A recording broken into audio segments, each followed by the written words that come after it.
Today we are going to elaborate in the second part of the Art of Sound Designers that we started last year, and we're going to release this on a videos, part 1 and part 2. And this is one of the questions that towards the years is valid to us, like how the advances on analog and digital technologies has impacted your art. In particular, there are hybrid synthesizers that they are using analog and digital technologies that they appear on the scenes, opening a new soundscape. So how do you feel about these advances and how has impacted your art? Anyone? I would just say that, first off, it was a real joy to see the name Sequential Circuits return to Dave Smith. Yeah. And secondly, I would like to say that if anyone knows anything about blurring those two lines, it would be Dave. And if you've looked at any of the Prophet series, there's just a beauty to providing analog filters with digital generated waveforms. So it's, to me, it's very exciting because you get the best of both worlds. You get stability and you also get warmth. So I love it. I'm also watching, even in the company I've done a lot of work with, Kurzweil now, they've added FM, thanks to John Chowning out there. God bless you. Added FM to their vast architecture, which is, again, blurring the lines between multiple forms of synthesis. So to me, it's a very exciting time. And what it offers us, again, is this continual drive to see what else can we make that hasn't been heard yet. So that's my response. Thank you. I'm not exactly sure what a hybrid means, because it could mean a lot of different things, but it's, to me, my personal take on it is that it's combining technologies. Taking the best features of analog technologies and digital technologies, it combines it into a flexible system. They could be used individually or independently, or they can be combined in unique and unusual ways, which it's a doorway that opens the possibilities. It's just, think about it like math and multiplication. The possibilities of combining different technologies of analog and digital or modeling, it presents a new highway for us to create sounds and go places that haven't been to boldly go, where no person or musician has gone before. I think that's an exciting avenue. Sometimes we want to recreate sounds that exist. Other times we do want to forge new frontiers and cross boundaries to create something that no one has heard before. I think we, as programmers and sound developers, we often surprise ourselves, but we take tremendous joy and pride in surprising others. When we see the reaction of people, then it makes us feel gratified and good about what we do, that we're actually connecting with people and inspiring people and getting them to use new sounds in new ways. Well, I would say that in many ways, because when I always remember when I was a kid, I always liked to be a composer, and the tools that the synths offered were really, really amazing, were like a dream to me. I'm more a sampling guy, not too much into synth world. So my approach is more into sampling, into reproducing the sounds that already exist. But, well, the advance in digital technology has been so huge that in so few years that it's really unbelievable.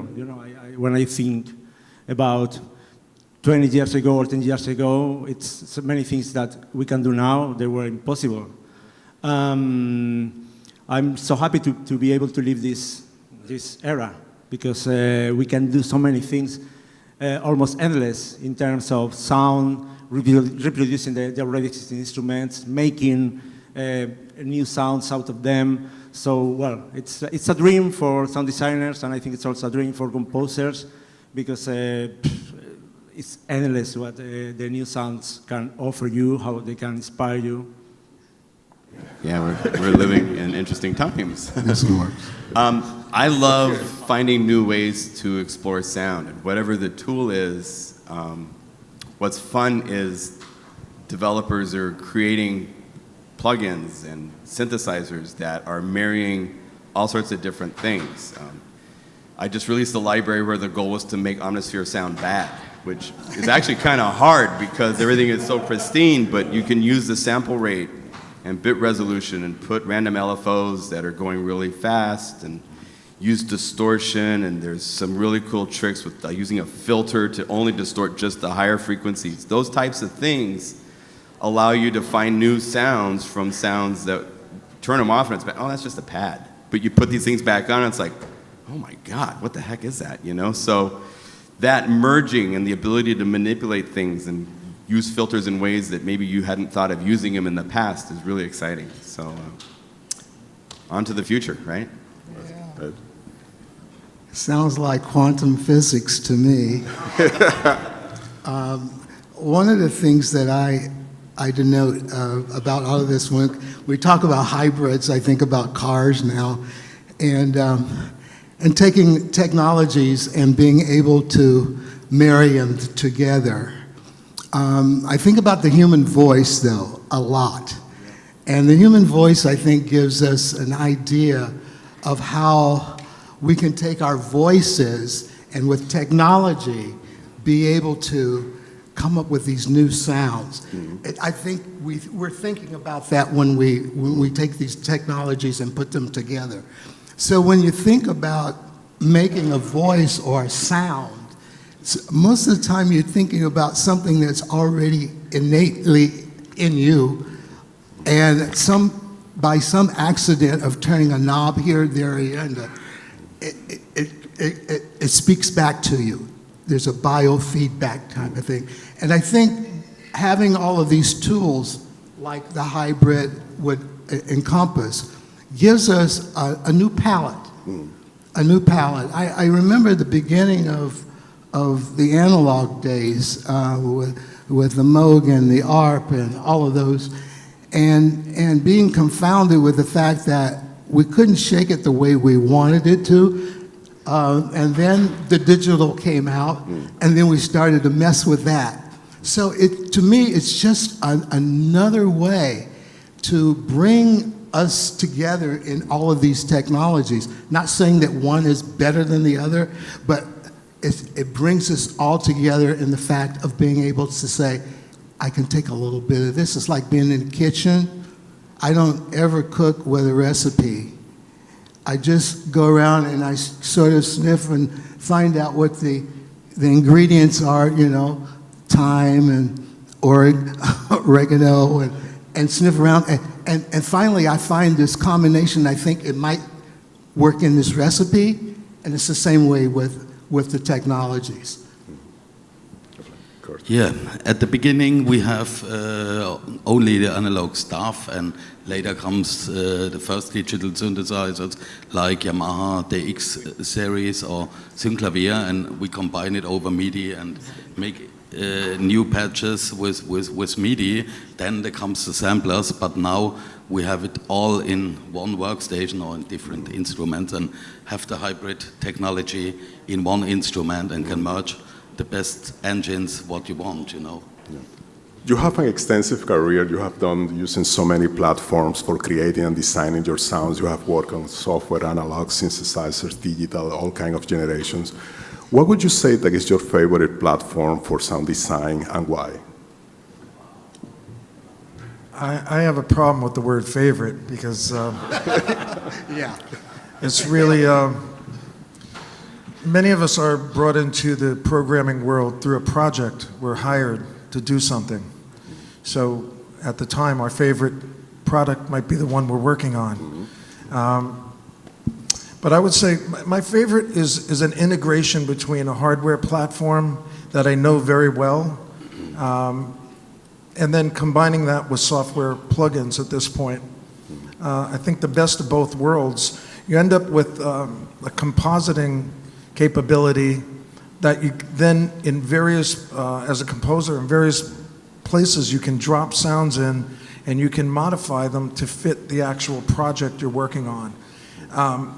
I get a humorous chuckle sometimes. I'll play a patch in something, especially in a lot of the new plug-in software synthesizers, and I'll think to myself, where would you use that? And then I hear a soundtrack or something that might be applicable to a movie or some kind of a spot, and I think, what would be better than that? So favorite, it's kind of dependent to me on what I'm looking as an outcome when I'm starting to work.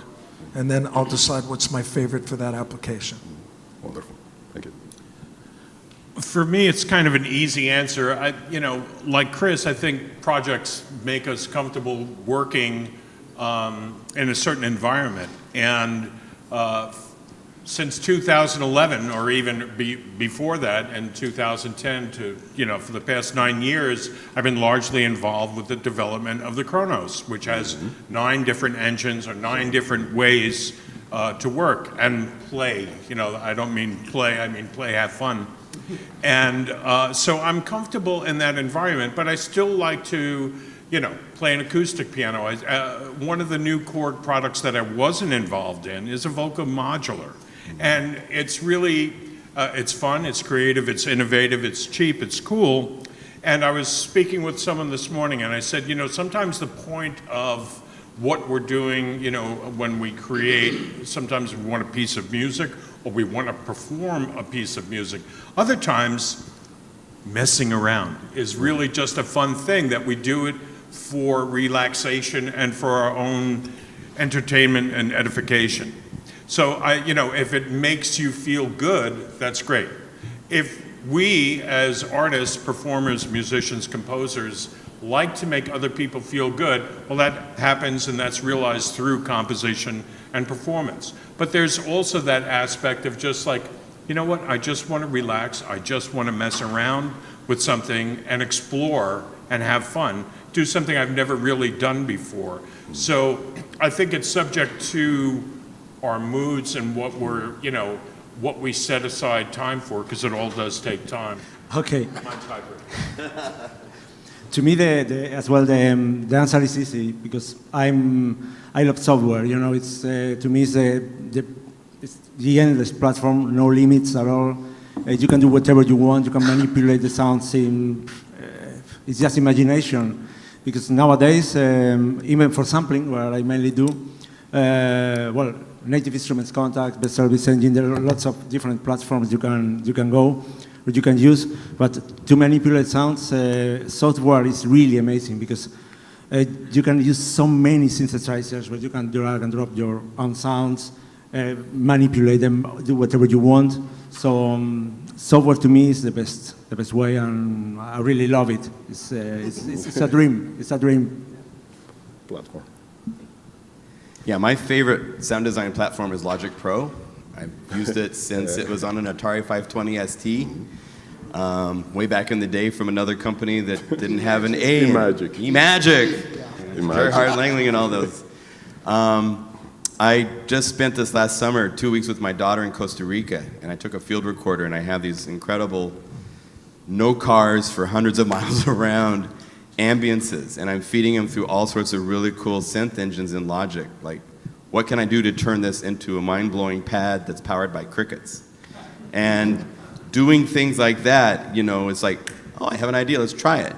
You don't have there's no limitations on, oh, this only goes that far, or this only goes that far. I mean, you can go way too far real too easily, but it's really fun to be able to explore things, and it's like a playground for your mind.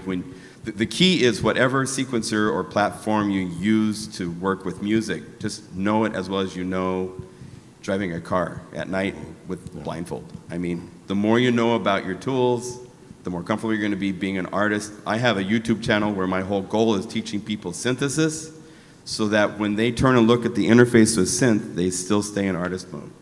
So you don't go into freak out techno mode, you still stay creative. And so if you know your tools, you'll be artistic. Even when you're dealing with artistic related tools, you can not go, oh no, what's cutoff resonance? You'll know what that can do and what that can work for you to do. So. Well, I concur about Logic Pro. I started also back in eMagic days. And what I like about it is the fact that not only do you have the software aspect, because it has a very sophisticated MIDI interface. There's a part in there that called the environment, where you can go through and route MIDI, transform MIDI any way you want to. And I play a lot of times live. And so I need both the hardware with a couple of manuals here, a couple of keyboards here, and on the floor. And I can route all of those things to Logic and have all of those possibilities happening at one time. So for me, having a DAW that has the capabilities of being software and hardware, external hardware, capable, that's a favorite for me. My favorite is Kronos, Kronos. from Korg, yeah. I love the 9 engines. You can combine everything and make a lot of sample libraries for the Kronos. But also I make some sounds for the iOS engines and for the Moog 1. It's a flagship in analog. It depends sometimes on what for company hires me, you know, but mostly Kronos. You have done an extensive career through your sound design, and you have created patches for artists such as Michael Jackson and Stevie Wonder, just to mention a couple of them. You have done sounds that they have been created by being used in soundtracks, and you have been creating libraries that have been used in classical instruments, instruments that they are now part of the history of the sound synthesis and the modern music. Would you mind to share with us what would be like the biggest accomplishments as a sound designer in any of those big projects or platforms? I would say my biggest accomplishment is making it to NAMM 38 years in a row.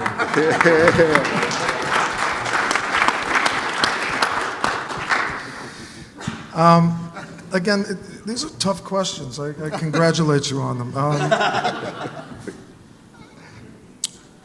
I look at individual things that have occurred in my life. I got a call one day in a panic from Greg Rule. Those former keyboard people out there know Greg Rule, who was working with Foreigner, and they were on a foreign island, and they had been given an instrument that they needed to use for a concert that night, and there are signature sounds. Every major group has signature sounds associated with the hits, if you will, and they needed sounds made, and they needed them like now. And so through the internet and the accomplishments we have in technologies outside of music, I was able to put together some sounds and get them to them in under an hour. So that was an accomplishment, the way I look at it. I work with a big Sinatra group. We do a tribute to Frank Sinatra and trying to transcribe and then replicate some of these arrangements from Nelson Riddle and other people of that nature. It's a big accomplishment when you finish. Other people go, well, I've seen Elvis impersonators. That's great. But you put a lot of sweat into making electronics marry to acoustic instruments and make the end result to an audience hear it and think they're hearing a very big band. In fact, we experience that on Broadway every day now. I had to do programming for Whistle Down the Wind, which was for Andrew Lloyd Webber. It was a show going out on a US tour. And they gave me 4 weeks with a score and 6 Yamaha Motif ESs. And I had to transcribe the score so that 4 players, even with 6 instruments, 4 players had to be able to replicate what 30 instruments were doing. So these are challenges. And again, I think, there isn't a biggest one. Each one is kind of a mountain, and when you climb it, you're exhausted. You're thankful to God that you made it through. And as soon as you turn around, there's another one. So that's the way I feel about it. Thank you. Thank you. Certainly for me, I have a fond memory of the M1 and developing the M1. And I think what was an accomplishment was it was the first time there was an interactive team of people where Japan said, you know what, we need someone from Europe, from the US, get together and forge out an instrument and may the best ideas from everyone involved win. And I was able to put a team together, with Ben Dowling, Peter Schwartz, Robbie Kilgore, and Michele Petrilli, and Athen Bilius. We went to Japan and worked together and collaborated, much like a group. There was a lot of interaction and there was a democratic process. Later, that team was expanded. You know, we added, you know, Skip and John Bowen and I and Ben, we worked on the Wave Station together, and that was another collaborative venture, which was fun, it was passionate. I was proud of the work and the accomplishments that we all achieved with those products and instruments, given the state of technology at that time, which was growing and developing. And many things were being integrated, brought together, digital effects with PCM samples, getting it down to fight and trim weight to fit it in a ROM, wave sequencing combined with vector synthesis, card expansion, all those things came together. But they came together with the coordination of a team, like a band, working together and going on the stage and just getting a really good groove going. So I think that's probably a fond and a big accomplishment for me. Thanks. So, well, I have to say that to me, my biggest accomplishment is to make a living from what I really love. You know? So, That's a good one. yeah, this is. Yeah, I never dreamed about this when I was a kid. So I'm happy to be making a living of what I love and get up every day being happy. But, well, biggest accomplishment could be when you see some big names of or your musical heroes, like for example Kitaro or David Armstrong using my sounds and on their albums and even crediting my name is something that I really love.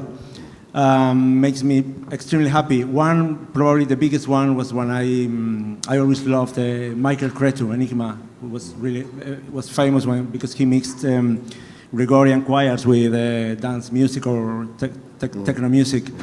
So, well, some years ago I recorded a Gregorian choir, I sampled one, because I always loved that. And, well, I was really surprised because Michael Cretu called me. It was like another musical hero when I was young. Well, those are those moments that make you really happy and think that, well, you are doing things pretty good. So it's like a dream come true.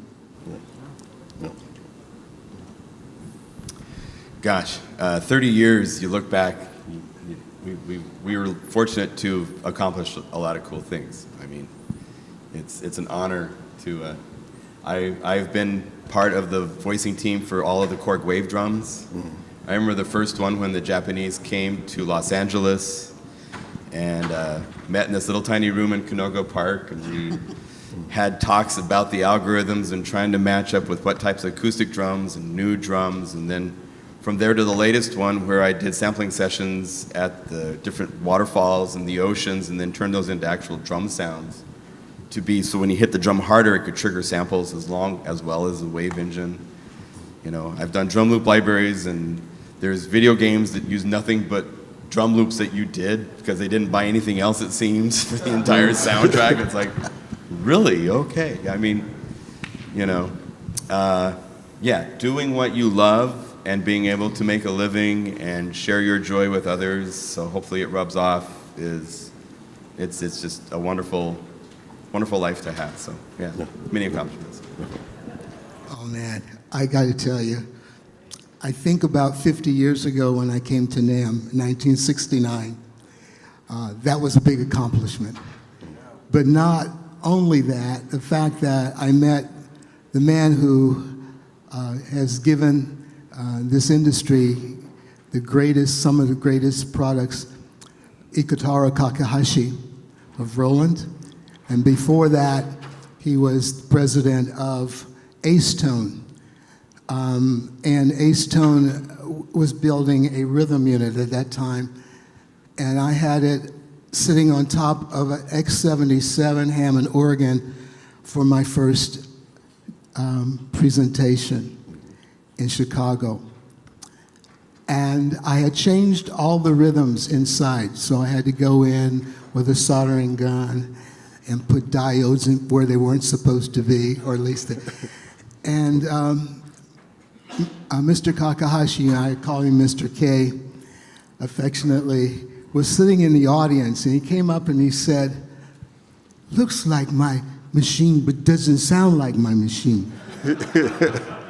He says, what did you do? Well, I never traveled then without my toolkit. So I opened it up for him, and we became instant friends. So my accomplishments have been making friends at NAMM.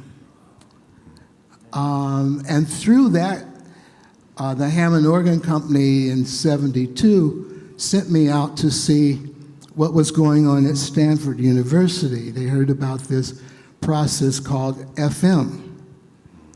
And so I went out, and boy, there was John Chowning with a quadraphonic setup with his tape, a 4-track tape, playing back his sounds that he had created on the mainframe at Stanford. I heard that first demonstration of FM, and I just went bananas.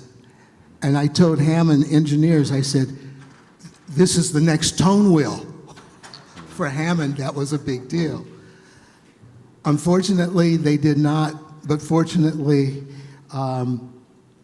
Yamaha came and utilized and licensed that technology. So here, another friend, lifelong friend. Yeah. And using that technology was the way that I got Michael Jackson's ear, the way we produced the sounds, some of the sound designs for Captain EO when they came out. So it is really about those people that were pioneers. And those people are here today. And I would say, if you're going to look at this group of people here, we were all standing on the shoulders of these people who gave, and the engineers, the unsung engineers, and software engineer over there, Dr. Chowning. He's sitting there relaxed, I'm sure. But I want to let him know how much he means to this whole industry. So it's about the people. It's still about the people, and that's why we make the music. Yeah.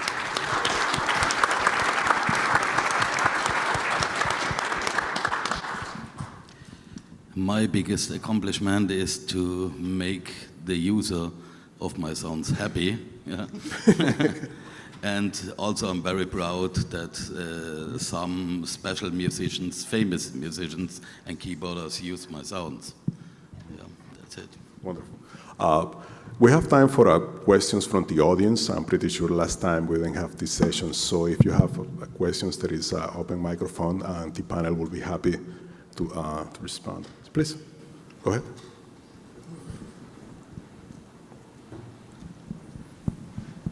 Hi, a question for all you guys. What would you tell someone, who has no idea, where to even start? What would you tell them, or how would you direct them where to go, or at least give them a starting point so that they, maybe they have their own ideas, they just don't know where to start or go to? I think the first thing I would say is to start somewhere.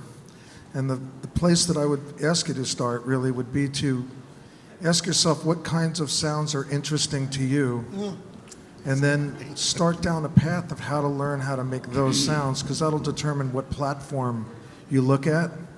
So analog is a great place to start because you learn about signal flow and control.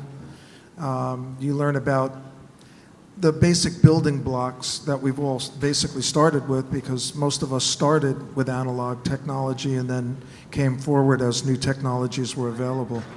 So I would pick sounds that you like a lot, and I would look at an analog platform probably to start. A lot of people think Reason is a good platform because it's a software platform, but it allows you to work with a number of different technologies. You can see wiring, how to hook things up. You can see how MIDI is done, basically accomplished. But I would say hardware. I mean, if I was asked personally, I would start with an analog piece of hardware, and I'd familiarize myself with what the controls do.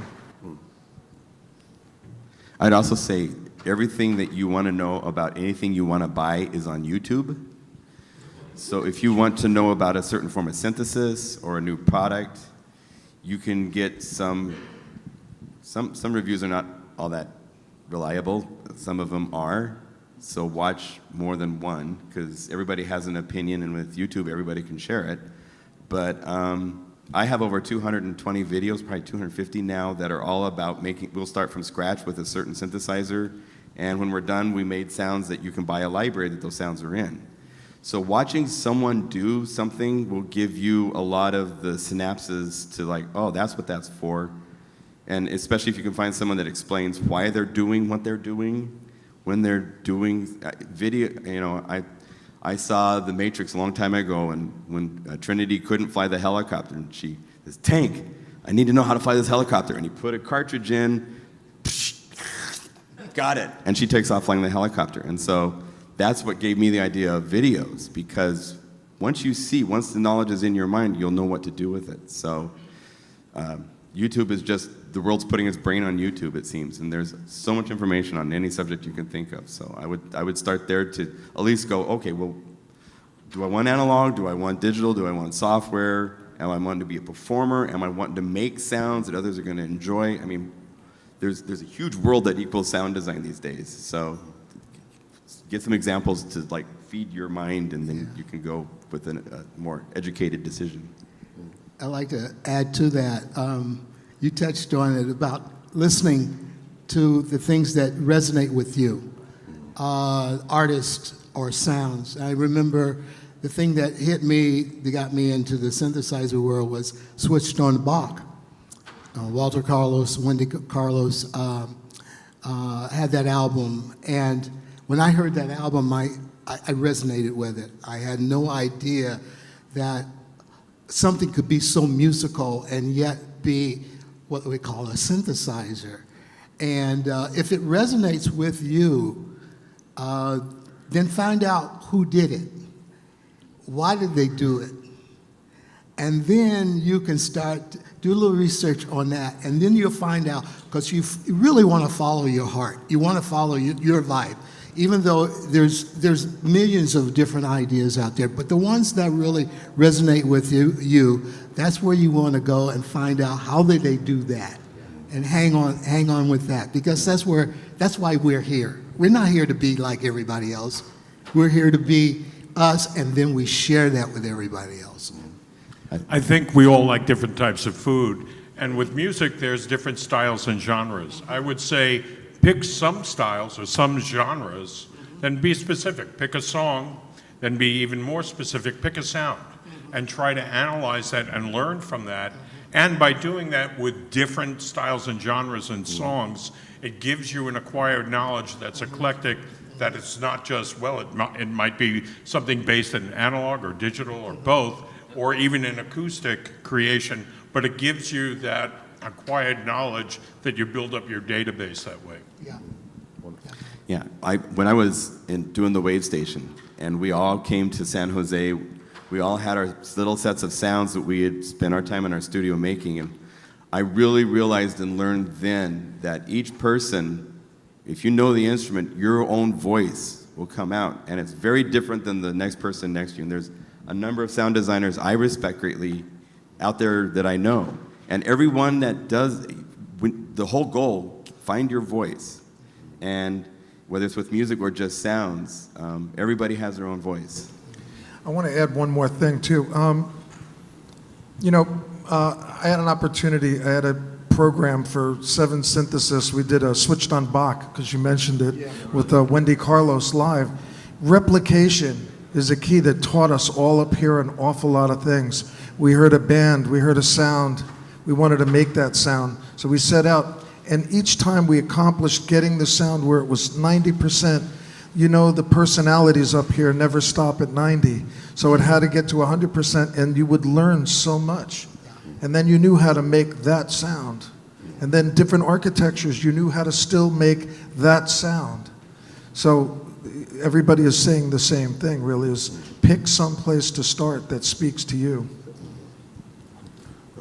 Hi, I was wondering if you guys could share the process of how you got to be able to make money doing this, because I'm sure a lot of us want to do that, and I would love to know how you guys were able to. I can be very quick because I know time. Everybody wants to say something. I actually started in a band when I was 8 years old, and the technology was transistor organs. I worked for a music store, and at the time, music retail, brick and mortar, was a place you could make money. And I hope that still is for a lot of businesses. Through that, I became a keyboard department manager, so I was responsible for keyboard sales. One of the things that sold keyboards was making libraries. So the first thing we learned how to do is make our own libraries, because you could make some extra money selling your libraries to the people that would buy the hardware. That got me noticed by a manufacturer who hired me, and then I ended up becoming a product manager and developing products like the K2000, K2600. So it's really just starting someplace. You know, maybe you think about, you know, working with a band on a local level, even if it's just to carry their gear. I hate to say it, but I was a studio rat too. I worked in studios where I wasn't paid, but I learned an awful lot. And the knowledge is what people pay for. So after you have a certain amount of knowledge, people are willing to pay you something. So you have to start somewhere. I've always found bribery and blackmail and threats very effective. You're not supposed to tell. I try to intimidate people. No, Hire me or pay. Knocking on doors, networking. If someone has a successful plan and they're making money, talk to them about their approach. See if you can incorporate part of what they're doing into your scheme, your routine.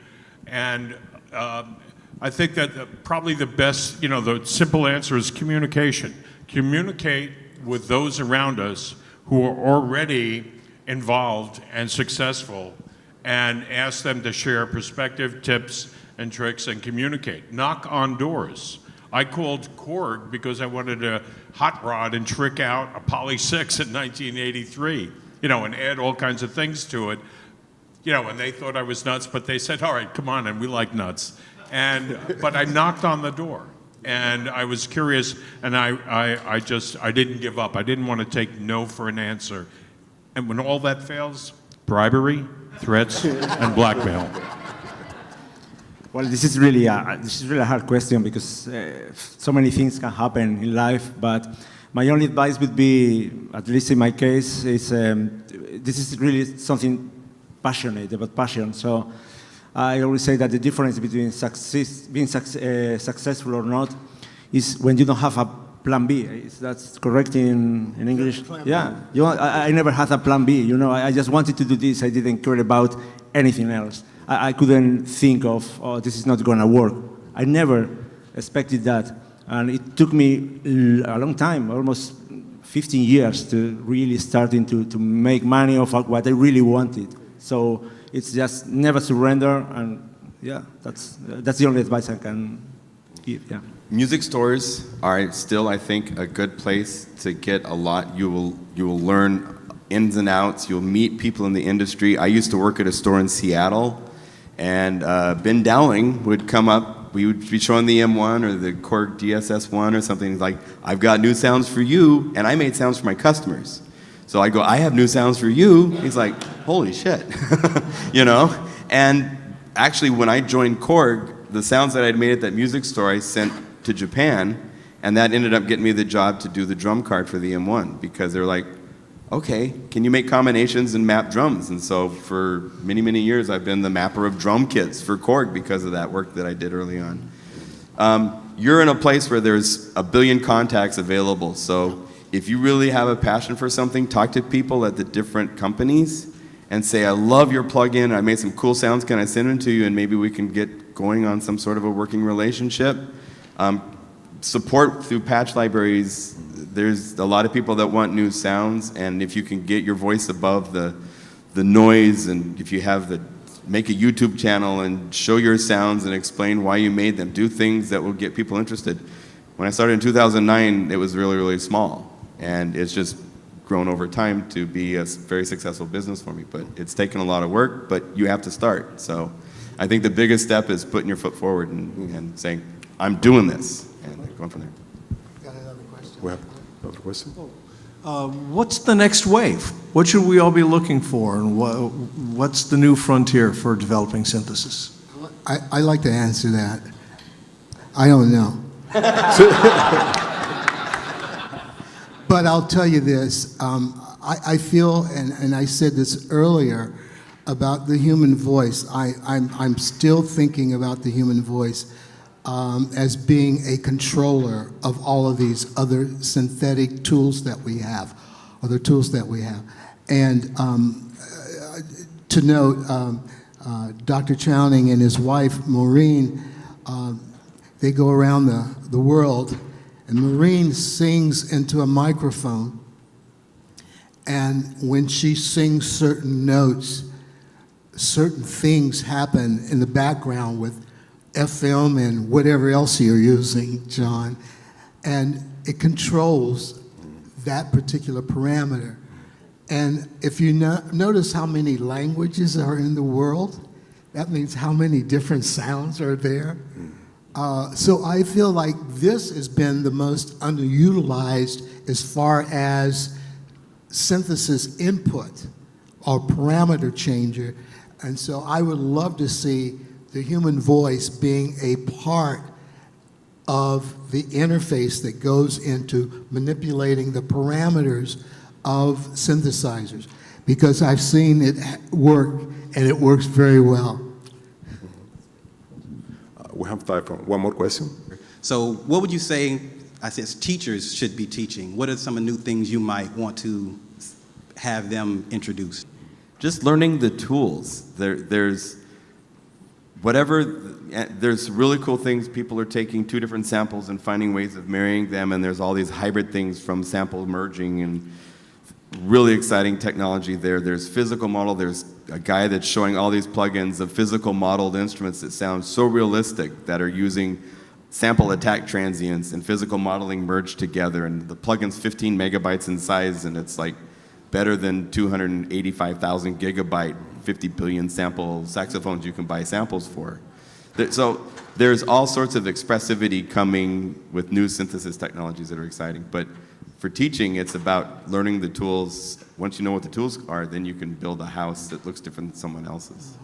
I want to see resynthesis and additive brought under a user interface that people actually can use.